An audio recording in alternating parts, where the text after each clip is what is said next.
Hello and welcome. This is Melissa and this is Harmoniously Podcast. Hey everyone, it's Rachel. Hi, Rachel. So, Rachel is with us again to talk about ketamine. But before starting, and we're gonna talk about the how is the experience after the treatment, and you can check our podcast about the experience before the treatment, how to prepare the experience self. And today, so we will discuss the experience after. But before doing that, I would like to invite Rachel and everyone listening to just do a little practice of arriving or tuning into this moment. So let's just take a deep, big breath together. We can close our eyes, check if we are in a comfortable position, and if we are comfortable enough, just close your eyes and continue to focus on your breath. Just each inhale, each exhale, and allow this time to make space, for your soul to arrive, make space for your body, mind to arrive, make space for your mind to calm down. Just make space for the presence of yourself.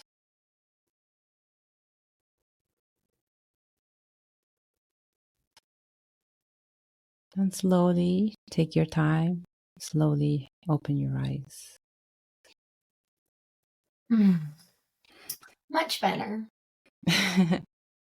It was interesting. So we call this because meditation is one word for so many practices actually, and these are also called like tune in. So tuning in into something, but I heard this week calling it arriving practice, and I really did like that. I love that. And I think that's the way it often feels sometimes. It often feels like there's these splinters of self that are in the past or maybe looking forward. And it almost feels like they all come together and arrive in the same moment. And I Mm-hmm. love that. I love that little mental Yeah, picture for me. So thank you.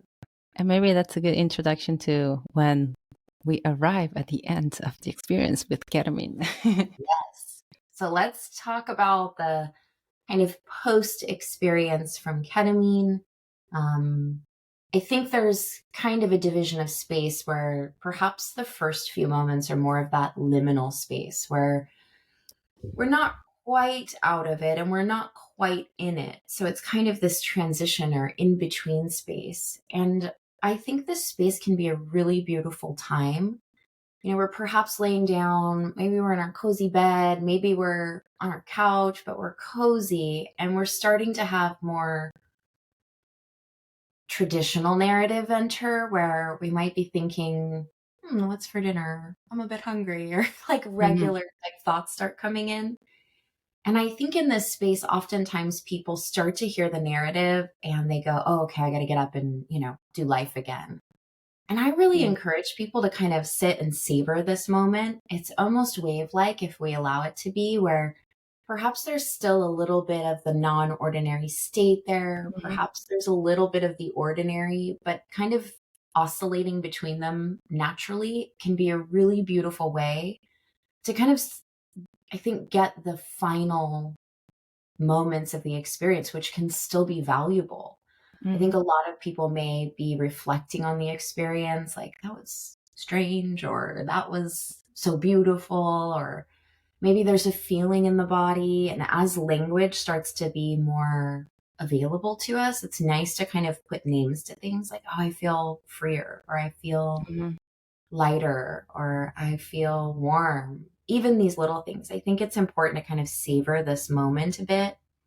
So maybe that includes just when you plan for the experience, like keeping a bit of extra time on the backside that we don't have to get up and rush into our Mhm. regular day. Like you're not rushing off to a meeting or to pick up the kids or do a thing. I encourage people to plan their experiences so we can have a little bit of this like self-care moment where we can really savor, sit in this space for a moment as long as it feels comfortable Mhm. before we start getting up to do whatever life is ahead of us. Um, I think that that's an important space to kind of seal the experience in some ways. But it doesn't mean that all the work is done either, right? That like everything that's going to make an impact has made its impact. It's just kind of sealing the moment. Mm-hmm. And I think as people do start to move around, let's talk about logistics. Like it is a little weirder. Like some of us might feel a little bit more dizzy still. So it's important to kind of go slow, sit on the side of the bed for a moment, like take your time. We might feel a little bit of blurry vision still, could feel a bit Mm-hmm. woozy. So it's really important to like take your time as you start moving about. Maybe your peer support is there to help, like just moving into like another room, or maybe you need to use the restroom. I know a lot of people need to kind of use the restroom first. So getting some of these things moving, just taking our time as we start to kind of slowly come back to the ordinary state. I think a lot of people also, because for the most part with ketamine experiences, we're asking you to fast. Some of us exit these experiences and are starving. I know I am. So it's nice to have the freedom to kind of have a healthy snack. I Mm-hmm. sometimes some of us will feel a bit nauseous still. So something that you tolerate well and that tends to be a little cleaner, a little healthier snack, like maybe apples and peanut butter, or maybe some small pieces of fruit, like whatever feels best for your body or that you tolerate well. I think having a little snack sometimes helps us kind of feel like we're back in our traditional Mm-hmm. reality, in our ordinary state, and we might be starving. So having a small snack Mm-hmm. is totally fine. Maybe we're sipping some water, kind of coming back to. Mm-hmm. I think it's also important that we have some quiet space surrounding the experience to do some reflection. It's kind of nice while we're still in that transition period to kind of think about what did come up, what feelings were there, what imagery was there, what sensations were there. Because sometimes it gets harder to recall them as we move Mm-hmm. back to like our meeting schedule or work schedule or the kids' schedules. I think it maybe even I've had folks actually do like voice notes because they don't feel quite prepared to like Mm-hmm. write things down. I think that's a lovely way to like record some thoughts and like maybe some things that have come up. Written notes are also fine, like maybe some journal Mm-hmm. tidbits about what might have happened. Again, some of us might feel a bit more woozy or that it's harder to do kind of critical thinking like that. Perfectly fine. You can do it later in the day. But sometimes just bringing them into the foreground of the mind helps us be able to recall them later anyway. So spending some time kind of reflecting, I think, is an important part. Oftentimes we think that when we're recalling the experience itself, it can to some degree reinforce some of the new neural networks we've formed. Mm-hmm. So it actually could be an important part of kind of increasing our neuroplasticity. These are new kind of baby networks that we're forming. And by revisiting them, they get reinforcement. So we do want to perhaps take some time to reflect. Mm-hmm. Um, there, So go ahead. they get reinforced more if if you immediately after you really think Mm. of the experience. Yeah, Is that recall. true for all psychedelics, or it's ketamine especially? I think for the most part, it's true across the board. We are forming these new kind of neural networks, especially in an altered consciousness, right? We have this non ordinary state. Networks are forming that didn't exist in our previous reality. So by Mm-hmm. just recalling the features of it, the feelings, the sensations in this non ordinary state, we can somewhat reinforce and encourage new neural network development. So I Mm-hmm. think it's an important piece of integration, right? As we take the experience, the before, the experience, the after, and we make it whole for ourselves. I think that that also sometimes comes with some confusion. Like everyone, I think, that's had some psychedelic experiences might have parts of experiences that feel confusing or don't make sense or kind of strange or bizarre. Mm-hmm. I think those are just as important to note. I always use this analogy, but I've had this experience a few times where I always have this strange, like, animal totem that will come through, like, any of my experiences. And one time it was this beautiful little porcupine, and I thought to myself, I don't, I have no idea what this means. So I kind of just put it in my like mental pocket, and I thought, I'll just chew on this over the next few weeks. And I looked at it in so many different ways, like what it might represent or what it meant. And it kind of bothered me because I was like, I have no idea Mm-hmm. what it's about. And after a few weeks, I finally just sat down and I was like, all right, well, what is a porcupine? Okay, they have this really, they have these harsh quills and this like very spiny kind of exoskeleton. And they have this adorable, soft kind of face and underbelly. And I immediately kind of understood what my psyche was trying to tell me, like this perhaps harsh defense mechanisms and like a really soft, sensitive underbelly. I immediately understood what it had meant. So I think it's important to note you don't have to make sense of everything right away. It's Mm-hmm. important to let these things come to us organically. Some things will make perfect sense. Other things may take time or never make sense. And that's okay too, right? Mm-hmm. Oh yeah, absolutely. That's why you were saying that I was thinking how messages can come in so many different ways. So Yeah. they can come in as an image, and Mhm. also it depends on the person. So they can Yeah. come in as just a body sensation, as an image, as I said, auditory, which are the easier one in a sense, not really, because that could also be your mind tricking you so that you need to be alert Yeah. of there's always that possibility. Exactly. Um, and then I was thinking when we were talking, like I had this experience one time of like literally I was feeling in my brain this sort of it's hard, but like it's hard to describe, but like yeah, it's like networks or like Yeah. links that would like go from one side to the other, and it was like Yeah.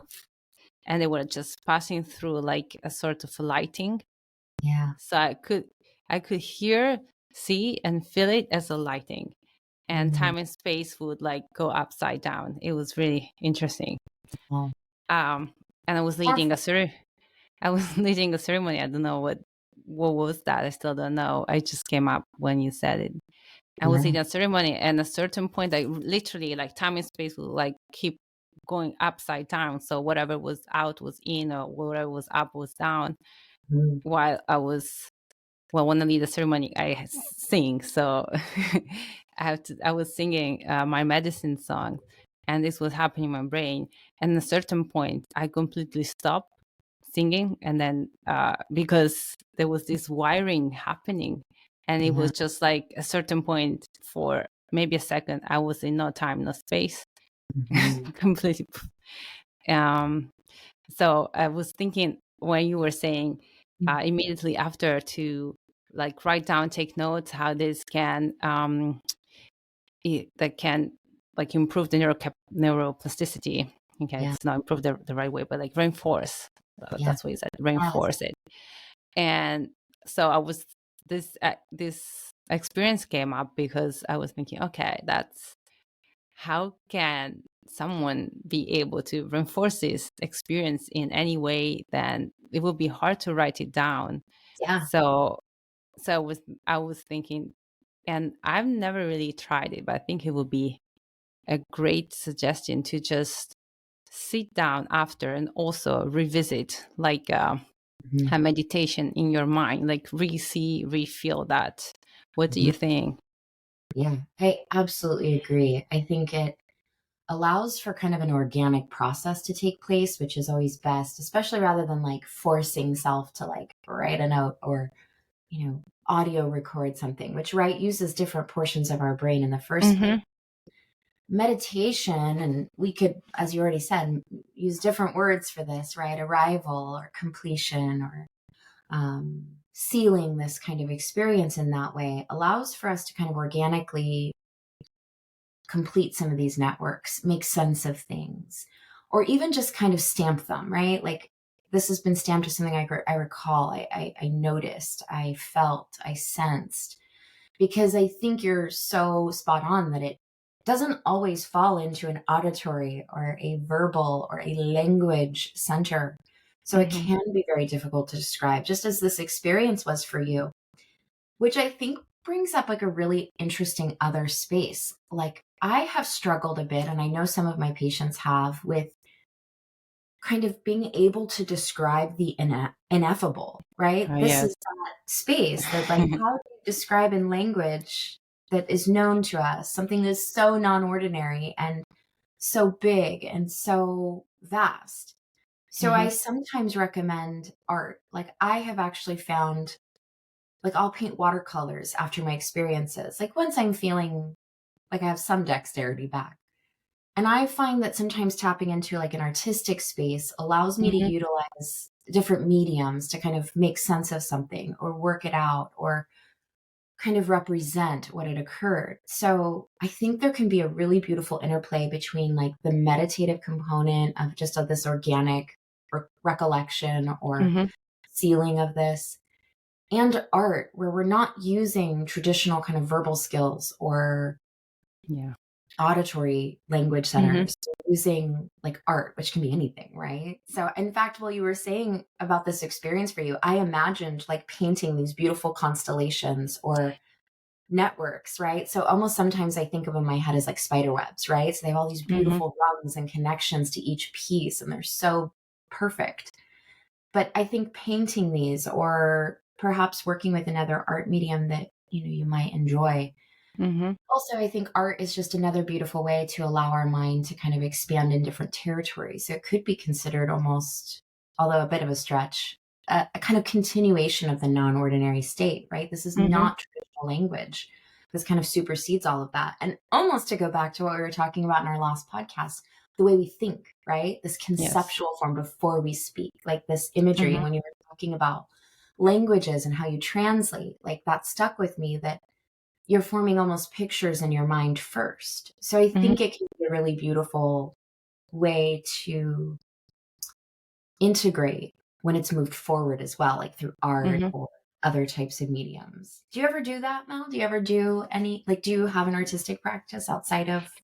Oh, yes. I did start in the jungle when I was training in the jungle, and I started like yeah, doing some paintings, and actually loved it. Yeah. And I also like vision boards. Hmm. So vision boards, for the ones that don't know it, is just you can use any, let's say, platform. So you can Yeah. use a Canva, you can use a Voot tablet, anything you want, Yeah. and you put on it either images. You can also paint or Mhm. like inspiring words, Yeah. anything that talks to you, resonates with you. Yeah. That is a vision of something. It can be the vision of next year. It can Yeah. be the vision of the next 10 years. It can be a vision of who you want to be, and so on. And I like it, even though it uses images Hmm. that, I mean, I like it to do it that way because you can also just draw it if you want. Yeah. Many, and I like to use it like a collage. So Hmm. to take images and putting them together. But I always suggest some of them maybe are in your mind. So look for those that are in your mind. Some of them just put them because you love them, and let Yeah. life surprise you. Yeah. I love that. And I think it's also a bit of a form of play, right? Which is like, especially Yes. adult sentient beings, we don't really get a ton of, right? Like outside of raising small babes or spending time with the kiddos, like we don't get a ton of time for play. And I think it's important to have. One of Mm-hmm. my favorite quotes is from, I think it's the Calvin and Hobbes, little comic strip of the author, but it says the best way to solve problems is to let the mind play. So I Oh, love yes.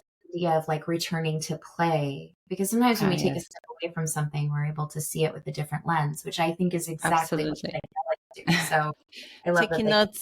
Taking notes for new podcasts, because there's a lot to say about that as well. Like, There is, and play is so important. And art can be such a form of like, at least I think it's a more easily accessible form of play, right? As an adult, it's something we Mhm. can do. And I do want to make note for the record, my watercolor paintings are like child's art. It is not something I'm like showing to people or even terribly proud of, but I enjoy the process. And I think Mhm. that's what to say. It doesn't have to be art that like is amazing or that you're now moving into, graphic design. It's Yeah. simply just art that you enjoy making because there's a part of it that's really truly just about creating something. Mhm. And I Yeah. think they play together so well. Yeah, it needs to resonate with you. And also, I was thinking, while you were explaining how to take time immediately after, take that time off, just reflect, take note, journal, So we add art, meditation, and Hmm. just that take that time of sometimes also just silence for a little bit. But Hmm. also, I was thinking maybe not immediately after, but maybe the day after, or when you want to work again on the experience. Like I know many people find benefits in to re-listen to the music Hmm. that they heard during the treatment or ceremony, whatever was the psychedelic. In this case, it's ketamine. So, what do you think about that? Just I wholeheartedly agree. I'm going to back up one step just to say, sure. to close the day of, right? So, following the experience, the only little thing I think I didn't mention is that some of us actually will have a bit of a struggle with sleep the night of. And this can Uh, be for psychedelics across the board, but it's important to yes. note if you've got a 9 a.m. meeting, like try to fold this into a space that makes sense for you in life. A lot of experiences can be quite activating, or our brain feels like they're making all kinds of connections. It might be full of chatter, it could be very busy internally. And many people will find that this interrupts their sleep patterns that night of. It's very normal. For those that fall asleep readily or pretty easily, we can also have quite vivid dreams. It's almost as if the brain is kind of taking this continuum of the non Hmm. ordinary state to kind of finish processing. So I think it's important to just note, like, whatever your sleep looks like that night is perfectly fine, but it's important to note it so that you have the next day prepared by how this might interrupt your sleep a little bit. Hmm. But coming to your point, I think that a lot of us will find listening to the music that we had during experience can be so valuable at almost bringing us back to that sense. We might even recall features we had forgotten. Hmm. Yes. And I think scientifically, we're just on kind of the cusp of really understanding quite a bit more about how tones, frequencies, hertz activity responds in our brain, our body, right? We're seeing Hmm. all kinds of new therapeutic devices that involve frequencies, Hmm. sound, right? Like the Hmm. I'm sure you've had sound baths. I know I Yes. have. They've been incredible, right? A very different sensation. So by doing so, we could explain some of it scientifically, but some of it I think still remains kind of unknown. But there is a very definite correlation between revisiting the music that we explore and the experience and maybe recalling features we had forgotten, perhaps feeling those sensations or feelings again. So it does allow, again, this kind of recollection of the experience where we get to reinforce network. So I Hmm. highly recommend, like, use your playlist again for maybe a 10-minute meditation the next day, or maybe just a reflection session, right? Meditation can be so many things, but Yes. sometimes just reflecting, right? Like a sky watch, right? Like watching the clouds of the day end its day or begin its day. I love a sky watch, maybe with our music, can be a beautiful way to kind of sit in reflection and also have that kind of settling of the Hmm. experience. So I recommend it across the board. Um, do you find that that's true? Also, I assume so if you asked, but Oh yeah, yeah, yeah, absolutely. yeah, Um, in my own experience, okay, my own experience, I noticed that it was more true the first ceremonies that I did than yeah, later on. Uh, but I mean, later on, I did many ceremonies, so I don't know. My brain definitely changed a lot in between.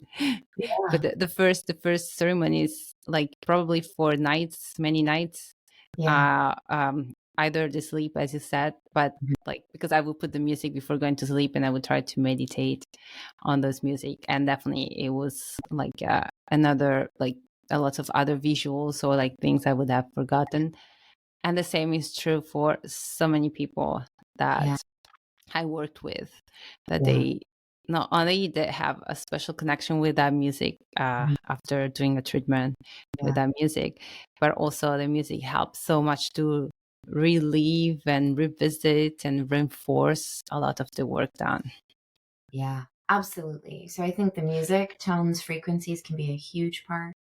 And let's talk a little bit more about like the days and weeks following the experience, right? Like Hmm. this is an important integration time. So we're out of that immediate kind of Yeah. liminal Oh, space. before Yeah. that, I had a question about the food. Is there any restrictions? So I would say no true restriction, but following an experience, we might be a bit more nauseous. Some people have even had vomiting. It does happen. So I tend to err on the side of things that you tolerate well, are pretty easily digestible. Maybe isn't time for like a big cheeseburger meal. Mm. So having things that you like for me, I always have a little piece of like toast. Buttered toast is like my nausea food. I love that. It works great for Mm. me. Some folks want something a little lighter. So no true restrictions, but definitely erring on the side of things that aren't going to be terribly heavy, greasy, overly processed. I mean, across the board, but for sure in the post-experience state where we could be quite a bit more nauseous, we could have some kind of waves of nausea moving through. So I Mhm. always say just cleaner, healthier meals, and definitely something that you generally tolerate: crackers, some cheese and fruit, something a Mhm. little bit of protein and carb tends to work well. So, yeah. Mhm. And about drinks. So Hmm. I Yeah. don't know, caffeine. I Yep. guess you don't want caffeine if you're not going to sleep anyway. But Yeah. caffeine, or like, or maybe at what other teas, Yeah. herbal teas. I Mhm. imagine no alcohol, but Yeah. what is Yes, definitely. do and don't. Yeah, definitely no alcohol. So in general, we traditionally would advise against alcohol the day before, the day of, and the day after. Some people take that much further, right? And they'll have, practices, more ceremonial practices to prepare where there's no alcohol for 30 days or 60 days or 90 days. So less alcohol is generally better, but no alcohol. Fluids are important. So I definitely recommend hydrating after an experience. Mm. Ketamine can be a bit of a bitter molecule, so it's really wonderful to give your body a little extra assistance to help clear this medicine. So hydration tends to be key. Lots of fluids. Non-caffeinated teas would be great. I do a Tulsi tea that I absolutely love. It has a bit of rose in it, and I just love that kind of little bit of flavor without having too much of the other additional supplements in it. So lots of fluids. Water is obviously great. I enjoy coconut water too. It has quite a bit of electrolytes in it, so it Mhm. helps hold our volumes. And non-caffeinated tea would be fine as well. In general, I recommend avoiding caffeine after your experiences. It can be a bit activating. Also, we just don't need to pair all these substances together. We've kind of offboarding on one substance. We don't need to have something more activating on board. Can make us more jittery, more anxious, etc. Mm. And other than that, I mean, I think that your regular self care practices, once you're back to normal, I think for the most part, it's 4 to 6 hours for most of us before we're feeling really back to our baseline. So it's important that we're not planning to drive cars, right? Or sign contracts or perhaps do anything that requires a lot of critical thinking. In fact, it would be easier from a scientific standpoint or medical standpoint to think about this time period as post anesthesia. When we're Mhm. post operative, we typically are like, don't do anything for several hours, don't try to be terribly active. We're not running marathons, we're not lifting weights, we're kind of taking it easy. So it is really important. I'm glad you said so about kind of honoring that time and space till Mhm. we're back to our baseline. And a lot of us may also have our peer support person stay with us until we are back to our baseline. There's a big range here. Some people feel pretty much back to normal an hour later. Others, it does take 4 to 6 hours. So kind of planning for this so that you have lots of time Mhm. to arrive there when we arrive there. Yeah. What about if we have kids? Great question. So I always say making sure that the kid, I'll be honest, I have a lot of moms that really find that the kids in the home can be very distracting to the experience, our ability to surrender, our ability to come back to, we almost go right back into mom mode. Mhm. So where we're able to, right? We're not going to be able to plan for this every single moment, but making sure the kids might also have someone caring for them. Maybe it's grandma's day. Maybe it's you have someone else on call for them, or they're at, auntie's house or whatever it might be. I think making sure it's okay if they're in the home. I have moms that will do this at night and, they have their peer support person. They might also have a sitter for the kids. So just making sure that the kids are kind of well tended to in a way that makes us feel safe Mhm. and that they're okay. Mhm. Otherwise, it tends to be quite a distracting feature. I have some moms that do this in the morning, or dads too, as well, that want to rush out and go get the kids from school. I always say just plan for another caregiver at that time so that we can really show up in this space, because we really want to maximize the benefits of what we get from this. And let's be honest, the amount of time we get for ourselves is usually quite limited. So Mm-hmm. making sure that the kids already have someone on call for them that day, they have another, adult support that's there for them so that we're not as worried about it and we know that that's okay. I think that can be important. And if they are at home, perhaps it's bedtime, they have someone to tend to them if they wake up or if they need something. Kind of similar to what we think about pets, it's just kids can be a bit more complicated. Mm-hmm. I think that's the best way to approach that one. Okay, perfect. So have someone taking care of them for those 4 to 6 hours. Yeah, exactly. And it's okay to Mhm. like be around them. I've had, lovely experiences with parents post experience that want to spend time with family and kids and feel a bit more connected. And that's okay. As long as you're not the one in charge of making like critical decisions or leading Mhm. someone to for medical care. So just making sure they have a responsible adult available for them, I think is most important and most responsible, right? We want to make sure they're Yeah. cared for and no interruption. Mhm. And then, yeah, Absolutely. moving to like the days and weeks following an experience, like more of that like integration, right? It's such a big topic. And we'll Mhm. probably dive into a few more of these in like more Mhm. detailed ways in coming podcasts. But Yes. let's focus on the areas of like self integration, right? So the things that help us develop neural networks, develop this adaptability, develop our insights, reinforce this new neuroplasticity. I think some of them are the things that we've kind of already discussed, and we just kind of take them with us, like the meditation aspect, right? Science has proven this time and time again, and study and study and study, that this absolutely can help with some of our neuroplasticity. It helps decrease symptoms of anxiety and depression. So, meditation practices, I think people are like, oh, I'm not a good meditator, right? I don't think meditation has to look one way. Yes, we're working on quieting our mind, but I think the important point of this is that we are stretching muscles, practicing muscles that we're not used to using. So, practice is really the important point. You know this as a yogi as well, right? It's the Mhm. practice, it's Yes. not the completion, it's not the finality of it all, it's the practice. Uh-huh. So I always say start off with like really small, achievable goals, maybe 60 seconds 3 times a week, right? So, like, really minimal things. Like, let's just start practicing these muscles. Perhaps it looks more like reflection for you. Mhm. Perhaps it's a guided meditation that often gives us a bit more architecture to work with. So Yes. we can follow something versus Mhm. allow our own brains to be quiet. Yeah, and we also have podcast, Mhm. mindfulness by harmoniously, where we're posting meditations, so guided Yes. meditations. Yes. So you can just tune into that podcast and listen to our meditations. Yes, I think it's a beautiful place to start, especially for, I'll be honest, I've been meditating since I was 15 and I still like a guided meditation. Sometimes it just offers me enough to bring me to that presence that I'm looking for without my brain having to do more work to get there, right? So Mhm. I holistically love a guided meditation. I think there are many apps that offer this, and obviously our Harmoniously platform, we have plenty to choose from and more to come. I think meditation is a beautiful way, but again, it's not the only way, right? So, other things we can do in the days and weeks following. I think this is an important time period for that reflection practice. And where do we do reflection? We do it typically in moments of stillness. So, it could be meditation, it could be moments of flow state. So, like art. There's lots of Mhm. scientific studies that support that when we're in a like athleticism, so like athletic sports or things like of that nature, art, that we can drop into more of a flow state. Mhm. I tend to think about this from the scientific standpoint that we are dropping more into our parasympathetic system, right? So maybe not Okay. fall sports, but when we're taking walks in nature, which is another Mhm. scientifically founded space, when we're doing art, when we're Mhm. meditating, Mhm. we are stimulating our parasympathetic system, right? So, and I think it's important to note because so many of us live driven in our sympathetic nervous system, our go, go, go, our accomplish, our do, our think systems.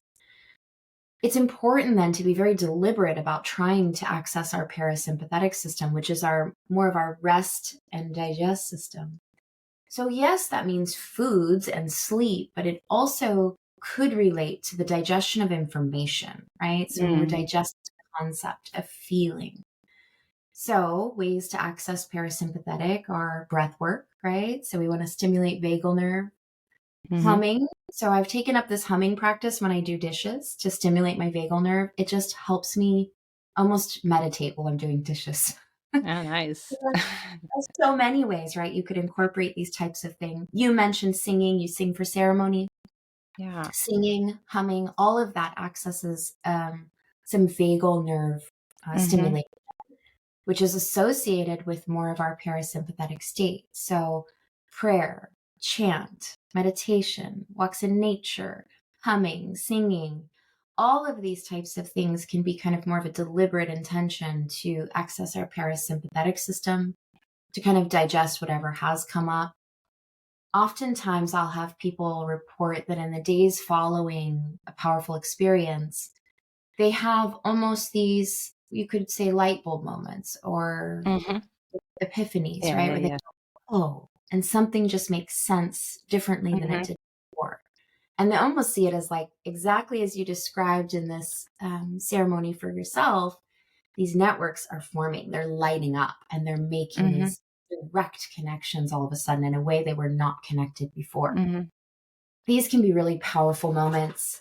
So if you're having kind of an aha moment or an epiphany or a connected moment, I think it's nice sometimes to mark that, like maybe write that down. Sometimes I just keep notes in my phone, which is a little techie, but I do enjoy like making note of it. It's happened. I feel this way. This thing makes sense. It may be a way we're seeing self. It might be a way we're relating to the universe around us.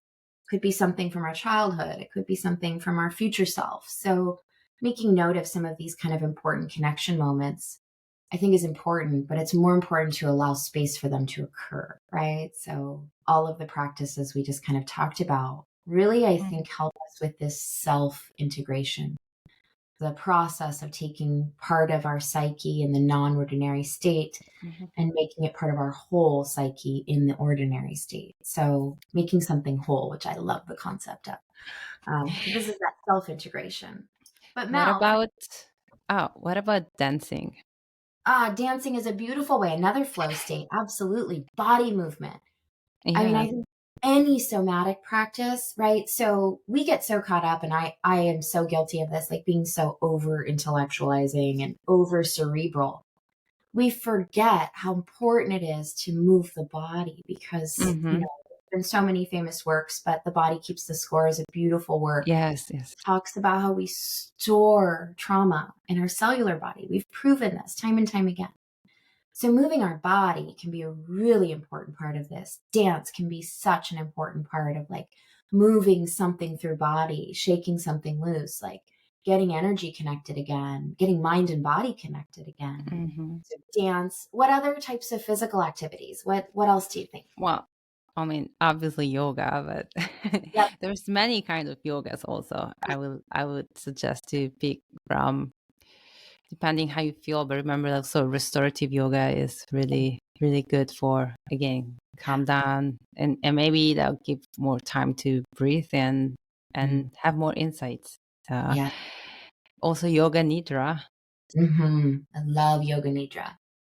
That is about it's about that helps practicing meditation. So yoga nidra is also called yogi sleep. And Mm-hmm. so you just lay down in shavasana, so the last pose, lay down, and you are guided into meditation, and that practice the mind, the let's say the presence of the mind, mindfulness.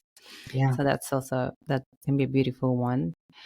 Um, yeah, well, dancing. I think there's many kind of dancing, and probably I would also encourage what is called ecstatic dance or any dance that's just freely moving your body without Definitely.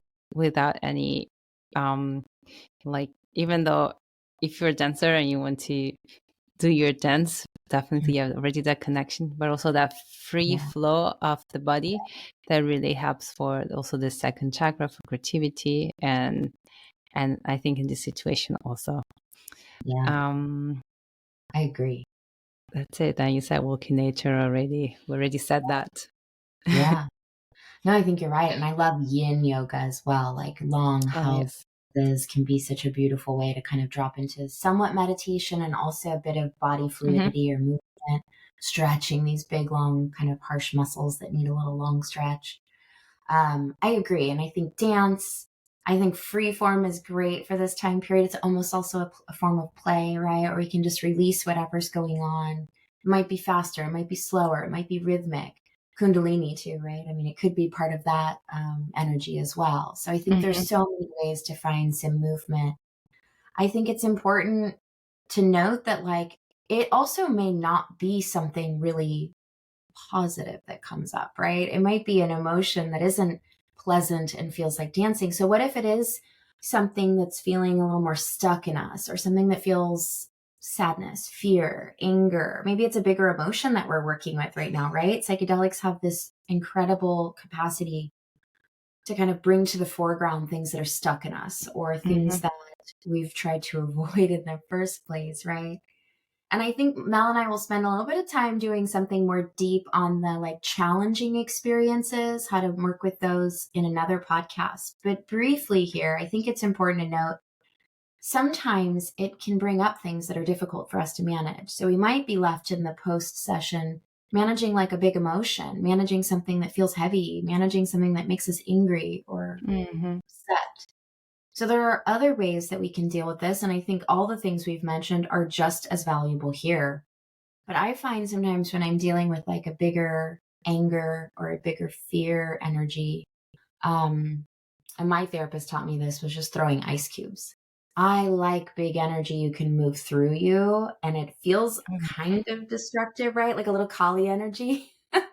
But somewhere in a safe place, like if you need to move something through you, anger has to move through us, fear has to move through us. When it gets stuck is really where it starts to cause some of these other issues. So there are lots of things we can do. You can wring washcloths, right? Maybe we need to work out some of this angsty energy. We teach kids sometimes, if you're upset, safely, we can go into a pillow and deliberately like scream into the pillow, get something out. Like we want to Mm-hmm. move fire through us sometimes. There are times we want to activate fire. There are times we want to move the fire through us. So I think it's important to note, like, I want you to work with whatever emotion, feeling that you are going through, knowing that there are really healthy places to put this, lots of different ways that can feel good in body and in mind. It's just important to note that not always are we feeling left with like this beautiful light, you Mm-hmm. know, euphoric energy. Sometimes it is difficult stuff, right? Mm-hmm. Oh yes, absolutely. Mm. It's let's say it's a small percentage compared to like the overall experience, but Yes. it can totally happen, and it can also possible that, I mean, for the same person having many treatments that leave you with a great positive experience, and a couple of treatments that leave you with those feelings Yeah. that are actually there because they need to be released, processed.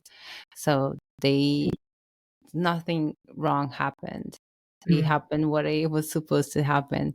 Yeah. It's there to be processed, and Yes. definitely that's why we always suggest and we offer ketamine with therapy or a coach, Mhm. because even though it's always a great idea to have integration, and we'll talk about integration, definitely you want to do self integration as well, but also integration with a therapist and the coach, and even more so Mhm. when you have more challenging experience, that Yes. that is really precious. It's always precious because also the positive one, you want to continue to reinforce them, uh but definitely when it's more challenging, we Yeah. may have less tools to face those. Yes. And I think that's so important. And I think that kind of brings us to like, that aside from that self integration, there is a component of this that we highly recommend. And I encourage it for literally every single patient, person, and participant of psychedelics to participate in a form of supportive therapeutic work, or perhaps coaching work or integration support. Hmm. Because oftentimes we're talking about building networks that don't quite exist yet, right? So we're looking at our brain, we're developing new neural networks. They're just baby networks. We're not really sure how to reinforce some of these positive resources or coping mechanisms in our brain. And I'll bring it back to, like, I think my first podcast, right? Healing happens in community, it happens in Hmm. tribes. oftentimes we don't heal solely alone. We heal with others. So this is a really important part. And scientifically, in the literature, it's touted as being synergistic, meaning 1 + 1 = 3. So ketamine plus therapy equals 3, not 2. So we get Mm-hmm. more out of both of these experiences when they're combined. So therapists, coaches, integration facilitators, there are many ways to have this. I have some folks use spiritual guides in this space, Mm-hmm. spiritual coaches.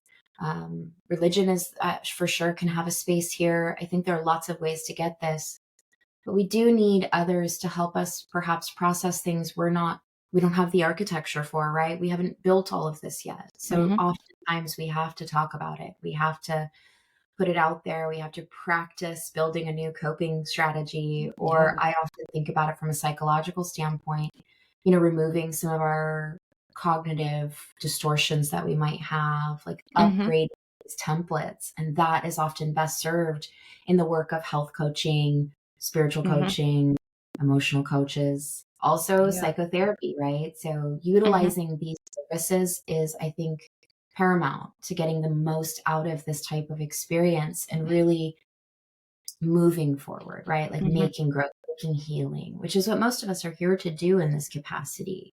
And I Yeah. think that's one of the most important places that we see that kind of work being done. Mm-hmm. Yeah, I love it that you said it's synergistic. It's 1 + 1 = 3. Yeah. And that's totally true. And especially even if you have tools, Yeah. don't forget, even if you have tools, Yes. you may still have blind spots, Yes. and you may still have, and we all need like having that support, that's feeling supported, Yeah. that also is so precious. So Hmm. definitely remember that we all always have these blind spots, and having someone pointing those blind spots to us. And Hmm. so, and if we already have the tools, then we will also benefit even more from this support, from this Yeah. person, from this outside person, this mirror that's showing us this blind spot. And so Hmm. at that point, uh, the synergy will equal 4 or 5. So the, Exponential. Yeah. yes, the more we do this work, the more we understand, the more we're open to learn new tools, the more it multiplies, I think. Exactly. And I think that's true. It could be quite a domino effect, but I do think that's really accurate. And I also think that utilizing these types of services, it's important to note that yes, one component is just having support. So many of us, especially post COVID, are like alone, Many of us still work remote. Many of us are not in as large of communities as we used to be. And Hmm. most of our healing work is never done. There's healing work that's done alone, and there's healing work that's done in community and with support. I think we tend to be more effective when we have support, right? When we have that Hmm. felt sense of being supported and a relationship with another sentient being. So I Hmm. think these types of relationships are incredibly important to sticking this work, making this work seal, taking the most from it. And I think you mentioned something about blind spots, and I think that's really important. There are so many subconscious, unconscious patterns in our brain that are working that we aren't always privy to seeing without like direct counter reflection, right? We can't see ourselves as accurately as others can. We're stuck in Hmm. this. Hmm. We often need that. And that can also be found, not to ever underscore the importance of coaching or psychotherapy, which I think is number one, but also in community. So leaning on friends and family and our support humans, maybe taking the time and space to say, Hmm. hey, I need some space. I need some time. I know for me personally, that's always been very hard. I want to support everyone else. So it's hard for me to feel like I want to take up space, like I want to take something from someone else. But I think that's part of this work here as Hmm. well. It's okay to take up space. It's okay to lean on others. It's okay to not be okay. Hmm. It's okay to Yeah. lean on, our community, our resources around us. And I think that's an important part. Hmm. We need to participate in that. Do you agree? Like having not just, Oh, yeah. psychotherapy, but we need social support too. No, absolutely. The work you do with your psychotherapist and with the coach is one kind of work, but also having your community, a support system around you will definitely set you up for success. And Yes. many people actually don't really have that, and that their Yeah. issue. But there's also other ways we can, that the people that are doing this journey together can connect and look for each other's and create this new network of support. Yes. This can be a way. Yeah. Anyway, so I would like to come to the conclusion of this podcast, and so I would like to ask you some of what would be the takeaway or keywords for anyone who's listening, that to sum up everything we shared so far. Yeah, definitely. I think for me, what comes up is almost to summarize this as like a connection piece. For me, I feel like there's such a huge aspect of this that's connecting not just concepts, not just ideals, connecting to others, connecting to integration. So connection like stands in my foreground. I'd be very interested to hear what comes up for others in this, what the theme feels like, what the keywords are, the takeaways are. So we're always available for more questions if you have ideas for more podcasts, questions about these. And I think we'll in the future do a little bit more of a deep dive on some of those more challenging experiences. So we didn't mean to gloss over that in this one. We just want to spend the time it really needs to kind of talk about in another one. Absolutely. Yeah, that was beautiful.